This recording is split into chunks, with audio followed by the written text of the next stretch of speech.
سوال ہے کہ کسی اسکالر کا منہج کلیئر ہونا کتنا ضروری ہے ان سے علم لینے سے پہلے؟ شیخ آئے تو نیا سوال سے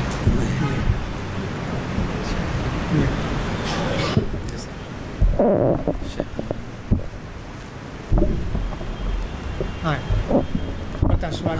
کسی اسکالر کا منہج کلیئر ہونا، کسی عالم کا منہج واضح ہونا کتنا ضروری ہے اس سے پہلے کہ اسے علم لیا جائے؟ السلام علیکم ورحمۃ اللہ وبرکاتہ. بسم اللہ الحمدللہ والصلاة والسلام علی رسول اللہ اما بعد. یہ سوال جو کسی بھی شخص سے علم لینے سے پہلے اس کے منہج کے بارے میں جانکاری کے حوالے سے جو کیا گیا ہے، یہ اہم ترین سوالات میں سے ایک ہے. در حقیقت اللہ رب العالمین نے ہم لوگوں کو پابند کیا ہے کہ ہم علم صرف ان لوگوں سے لیں جس کے ایمان اور جس کے عمل پر ہمیں اطمینان ہو سکے. اس تعلق سے اگر غور کیا جائے تو اللہ رب العالمین نے پیارے نبی صلی اللہ علیہ وآلہ وسلم کو، جو کہ امی تھے، آپ کو علم دینے کے لیے اللہ رب العالمین نے جو انتظام فرمایا، اس کے لیے ایک ایسی شخصیت کو منتخب کیا جن کے بارے میں خود اللہ رب العالمین نے جن کا تزکیہ کرتے ہوئے کہا مطاع ثم امین، کہ وہ بڑے امانت دار ہیں. یعنی اپنی طرف سے کوئی چیز ملاتے نہیں ہیں، بالکل صاف اور ستھری چیزیں وہ دیتے ہیں. رب نے جو چیزیں دی ہیں اس کے وہ پابند ہیں. اسے پتہ چلا کہ معلم کو، جس سے آدمی سیکھنا چاہتا ہے، اس کے علم اور تقوی کے حوالے سے اسے اطمینان ہونا چاہیے کہ وہ قابل اعتماد ہے، امانت دار ہے. ہمارے اسلاف نے اس کی بڑی تاکید کی ہے. چنانچہ عبداللہ ابن مبارک کہتے ہیں ایھا الطالب علما ائت حماد بن زید فاستفد علما وحلما ثم قیدہ بقیدی لا کجہم وکثور وکعمر بن عبیدی.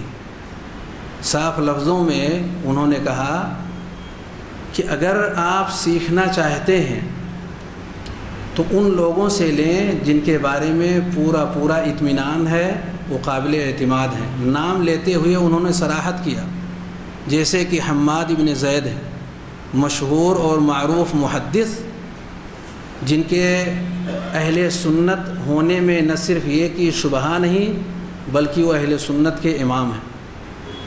اور پھر اس کے اپوزٹ کی بھی انہوں نے مثال دیا اور کہا کہ جیسے جہم بن صفوان ہے، عامر بن عبید ہے، ان جیسے لوگوں سے علم نہ لیا جائے جو کہ اپنے عقیدے اور منہج کے حوالے سے نہ صرف یہ کہ معروف بلکہ اس کے بھی وہ امام ہیں، اس راستے میں یہ گئے ہوئے ہیں. تو ہمارے اسلاف نے اس کی بڑی تاکید کی ہے، اور خاص طور سے صحابہ کرام نے بھی اس حوالے سے ہمارے لیے بڑے نمونے چھوڑے ہیں. اس میں بڑی ساری مثالوں میں سے ایک مثال حضرت عمر بن خطاب رضی اللہ تعالیٰ عنہ کی ہے.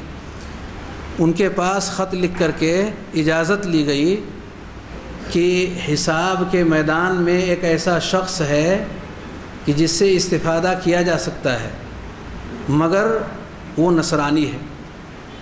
تو اس کے جواب میں عمر بن خطاب رضی اللہ تعالیٰ عنہ نے لکھا مات النصرانی والسلام، نصرانی مر گیا، اللہ پر سلامتی ہو. یعنی ہمیں جو استفادہ کرنا ہے وہ ان لوگوں سے کرنا ہے جن کے بارے میں ہم پورے طور پر مطمئن ہوں کہ ان کے ذریعے سے جو چیزیں آ رہی ہیں وہ صاف ستھری ہیں، صحیح ہیں. لا تکرموہم وقد اہانہم اللہ، کہا انہیں عزت مت دو، اللہ نے انہیں ذلیل کیا ہے. یہ حضرت عمر بن خطاب رضی اللہ تعالیٰ عنہ ہیں جنہوں نے یہ منہج اور یہ طریقہ ہمیں دیا ہے، اور آپ کے بعد بھی یہ سلسلہ جاری اور ساری رہا۔ تمام لوگوں نے اس کی پوری رعایت کی ہے کہ ایسے ہی لوگوں سے علم لیا جائے جن کے بارے میں ہم مطمئن ہوں کہ وہ علم کے اعتبار سے، تقویٰ کے اعتبار سے قابل اطمینان ہے۔ امام احمد بن حنبل رحمہ اللہ کا ایک نہایت ہی مشہور موقف ہے کہ ان کے سامنے دو لوگوں کا تذکرہ کیا گیا، ان میں سے ایک ثور ابن یزید ہیں اور دوسرے کا نام اس وقت میرے ذہن میں نہیں ہے۔ ان دونوں اشخاص کا امام احمد بن حنبل رحمہ اللہ کے سامنے تذکرہ کیا گیا کہ علم کے اعتبار سے ثور ابن یزید نہیں، ابو ثور ہیں، علم کے اعتبار سے کچھ کمزوری ان کے اندر ہے، لیکن یہ پختہ ہیں اپنے منہج میں اور اپنے عقیدے میں۔ اور دوسری شخصیت جو کہ علم کے اعتبار سے کافی پختگی ان کے اندر پائی جاتی تھی اور جن کا نام اس وقت میرے ذہن میں نہیں ہے، دونوں کا تذکرہ کرتے ہوئے کہا گیا کہ ان دونوں میں سے کس سے ہم علم سیکھیں؟ تو انہوں نے کہا علم قلیل مع تقوی اللہ کثیر، تھوڑا سا علم جو ابو ثور کے اندر آپ دیکھ رہے ہیں نسبتاً ان سے کم ہے، اللہ کے تقوی کے ساتھ ساتھ یہ بہت زیادہ ہے۔ اس لیے اگر ہمیں صاف ستھری چیزیں تھوڑی ہی صحیح اگر ملتی ہیں، الحمدللہ وہ ہمارے لیے مفید ہیں، نفع بخش ہیں، ہماری عبادات میں، عقائد میں، معاملات میں ہر جگہ وہ فائدہ دیں گی۔ اس لیے ایسی ہی چیزوں کی طرف ہمیں پورا دھیان دینا چاہیے، چاہے اس کا تعلق کتابوں سے ہو، کیسٹوں سے ہو، تقریروں سے ہو، یا جن چیزوں سے بھی ہو۔